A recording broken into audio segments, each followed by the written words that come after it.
Now, Satan, this deceiver, as spoke of in Matthew 24:24, was so much deceit. अब देखिए कि शैतान जिसके बारे में मत्ती 24:24 में कहा गया है वह किस कद्र धोखेबाजी से भरा है। Now we find that by his gospel programs of knowledge, better education, higher ethics, civilization, and so forth, has bewitched the people that wants to serve God into believing his lie. अब देखिए कि अपने ज्ञान रूपी सुसमाचार के द्वारा यानी उच्च शिक्षा, उच्च नीति शास्त्र, सभ्यता आदि के द्वारा उन लोगों को उसने अपने झूठ पर किस तरह से मोहित करा रखा है जो परमेश्वर की सेवा करना चाहते हैं। Eve did not want to do that, but he showed her how it was more wisdom in it. हव्वा भी वैसा करना चाहती नहीं थी, लेकिन शैतान ने उसे दिखाया कि वैसा करने में अधिक बुद्धिमानी है। She didn't know, she wanted to know. हव्वा ने जो वो नहीं जानती थी उसे जानना चाहा। She didn't understand, but she wanted to understand. जो नहीं समझती थी उसको समझना चाहा। God told her not to try to understand. परमेश्वर ने उससे कहा था कि कुछ समझने की कोशिश न करें। How can I understand any of these things? I cannot understand them. I believe them. इन सब बातों को मैं किस प्रकार समझ सकता हूँ?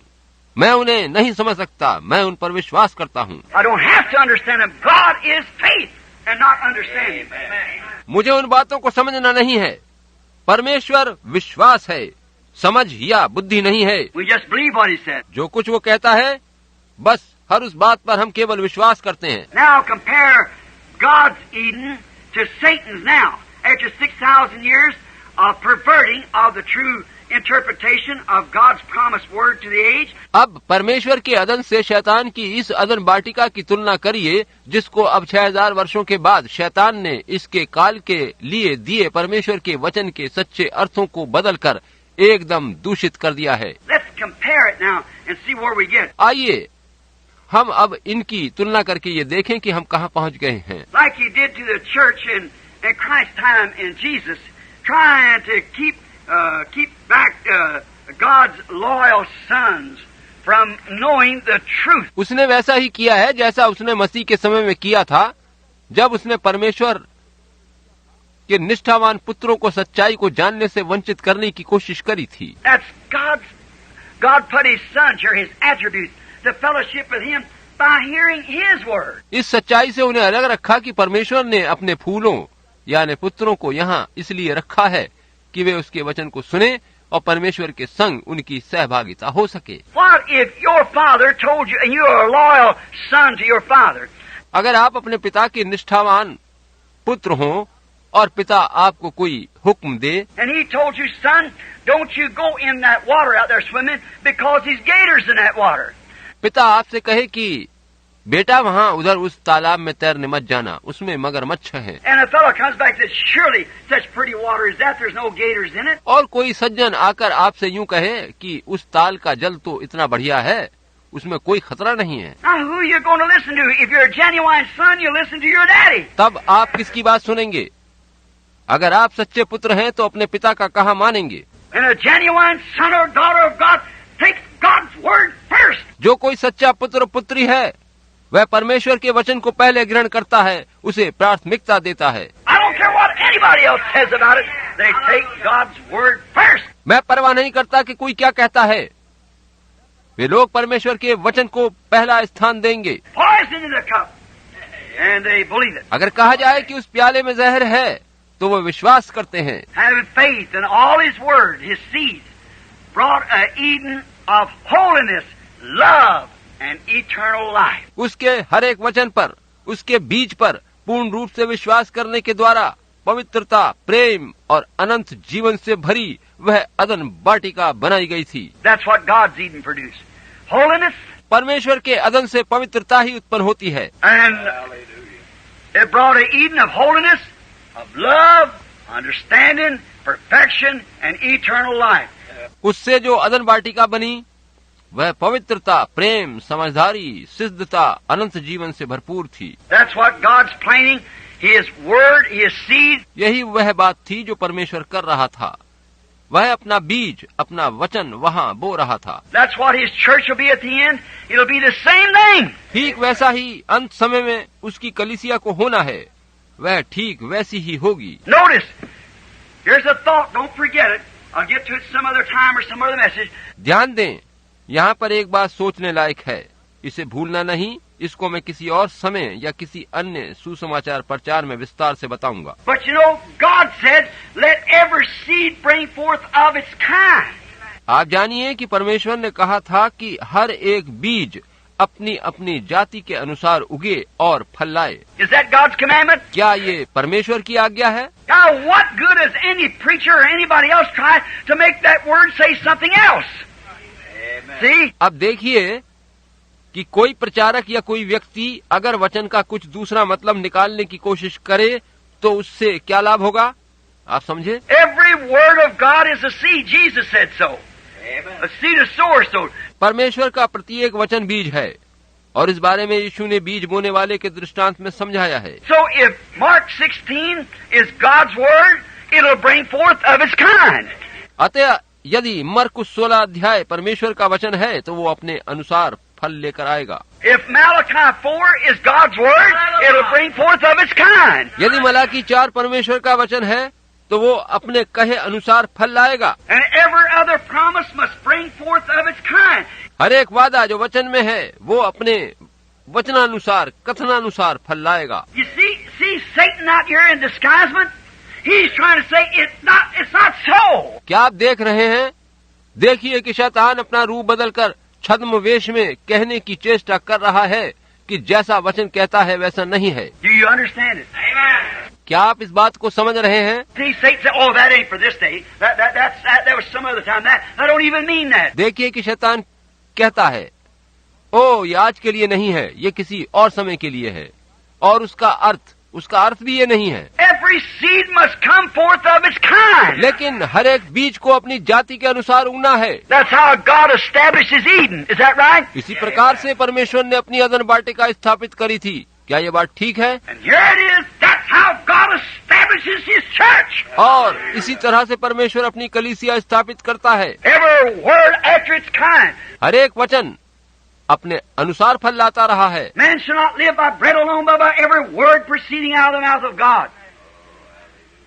See? मनुष्य केवल रोटी ही से नहीं वरन प्रत्येक उस वचन से जीवित रहता है जो परमेश्वर के मुख से निकलता है। Satan, he'll take something else. But God says, every seed after its kind. शैतान वचन के विरुद्ध कुछ और लेता है, मगर परमेश्वर ने कहा था कि प्रत्येक बीज अपनी जाति के अनुसार फल लाए। If the promise said, these signs shall follow them that believe. अगर ये वायदा किया गया है कि विश्वास करने वालों में ये चिन्ह होंगे। Now the church says, join the church, recite the creed, know the catechism. There's not such things in the whole Bible. मगर गिरजे कहते हैं कि गिरजों की सदस्यता ले लो, हमारे सिद्धांत और मतों को गुनगुनाओ, धार्मिक प्रश्नोत्तरी को जानो, मगर पूरे पवित्र शास्त्र में ऐसा कुछ नहीं दिया गया है। But Jesus said, these signs shall follow them that believe. लेकिन यीशु ने कहा था कि विश्वास करने वालों में ये चिन्ह होंगे। In my name they shall cast out devils. मेरे नाम से वे दुष्ट आत्माओं को निकाल देंगे। They shall speak with new tongues. वे नई नई भाषाएं बोलेंगे। If they take up serpents or drink deadly things, it won't harm them. अगर वो जहरीली वस्तुएं भी पी जाएं और सांपों को उठा लें तो उन्हें कुछ हानि न होगी। If they lay their hands on the sick, they shall recover. वे बीमारों पर हाथ रखेंगे तो बीमार चंगे हो जाएंगे। Who is any man to deny that? See, कौन ऐसा मनुष्य है जो इन बातों का इनकार कर सकता है? समझे? every seed will bring forth of its kind. हर एक बीज अपनी जाति के अनुसार फल लाएगा। If you are a seed of God, an attribute, a son of God, then the word of God is sown in you. Amen. See? अगर आप परमेश्वर के बीज, उसके फल परमेश्वर के पुत्र हैं, तो परमेश्वर का बीज आप में बोया गया है। आप समझे? And then when you hear the word of God, my sheep hear my voice, a stranger they won't follow. और तब जब आप परमेश्वर का वचन सुनते हैं तो यही होता है कि मेरी भेड़ें मेरा शब्द पहचानती हैं, वे किसी अजनबी के पीछे नहीं जाएंगी। You get it? क्या आप इस बात को समझ गए? Then every seed comes forth after its own kind. तब देखिए कि हर एक बीज अपनी जाति ही के अनुसार उगता और फल लाता है। Now we find out that every seed bringing forth of its kind, there was no death in that Eden. अब हमने देख लिया कि हर एक बीज अपनी जाति के अनुसार फल लाता है और अदन की उस वाटिका में मौत नहीं थी। There will be no death in the new Eden.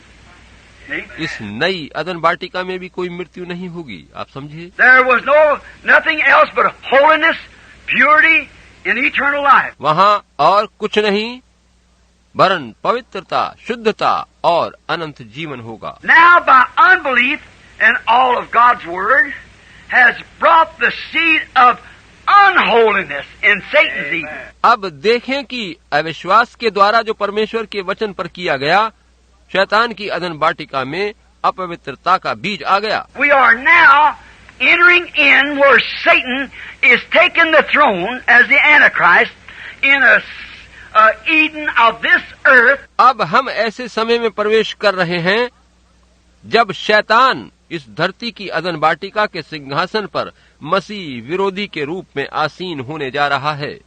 Eden of sin, perverted religion. यह अदन पाप और दूषित धर्म पर टिका है। He started not upon I am Satan, I am the great angel. शैतान ने ये सब यूं कहकर नहीं किया है कि मैं शैतान हूँ, मैं महान स्वर्गदूत हूँ। No, not upon that, but upon perverting God's word. नहीं, इस बात पर उसने अपनी योजना आधारित नहीं करी है, वरन परमेश्वर के वचन में मिलावट करके उसके द्वारा उसने ऐसा किया है। And that's how he's brought his kingdom in every age.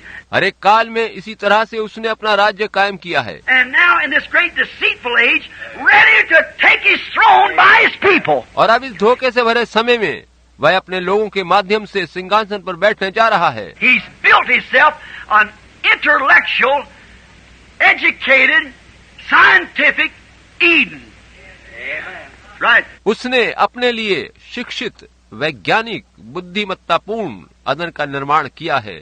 ठीक, Scientific preachers, scientific church, scientific theology, everything is scientific. वैज्ञानिक समझ वाले प्रचारक, वैज्ञानिक रीति के गिरजे, वैज्ञानिक रूप पर बनाई धार्मिक शिक्षा, यानी सभी कुछ विज्ञान पर आधारित है। Everything's on basis of knowledge. सभी कुछ ज्ञान पर टिका है। The whole church is built upon knowledge.